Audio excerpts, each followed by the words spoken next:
কিছু কিছু ব্যাপার আছে যেগুলোতে রোজা ভাঙে না, সংশয় তৈরি হয়, কনফিউশন তৈরি হয় যে আসলে কি রোজাটা ভাঙলো কিনা। সেগুলো কি? এক নম্বর হচ্ছে ভুল করে যদি কেউ খায়। দুই নম্বর হচ্ছে এটা বিবাহিতদের জন্য, বিবাহিতরা ফিজিক্যাল ইন্টারকোর্স যদি করে দেহ থেকে সিমেন আউট হলে রোজা ভেঙে যায়, কিন্তু স্বাভাবিক মেলামেশাতে রোজা ভাঙে না। তিন নম্বর ওয়েট ড্রিম, বাংলায় বলে স্বপ্ন দোষ।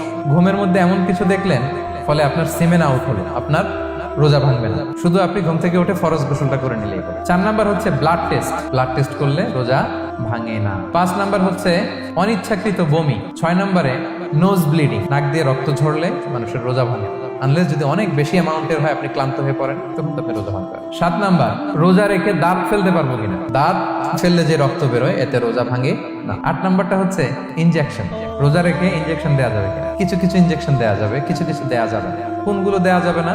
এনার্জেটিক ইনজেকশন দেওয়া যাবে না, যে ইনজেকশনে ফুড সাপ্লিমেন্টারি আছে, যেটার মধ্যে নিউট্রিশন ভ্যালু আছে, এই ইনজেকশন গুলো দেওয়া যাবে না। কিন্তু পেইন কিলার যে ইনজেকশন গুলো আছে এটা দিতে পারবেন। অ্যান্টিবায়োটিক ইনজেকশন দিতে পারবেন, অ্যানেস্থেটিক ইনজেকশন দিতে পারবেন, এই জাতীয় মেডিকেশন ইনজেকশন গুলো দিতে পারবেন। নয় নম্বরে কিছু কমন ব্যাপার আছে, এর মধ্যে এক নম্বর হচ্ছে টুথপেস্ট। রোজা রেখে টুথপেস্ট দিয়ে ব্রাশ করা যাবে কিনা? যাবে, কিন্তু না করাই ভালো।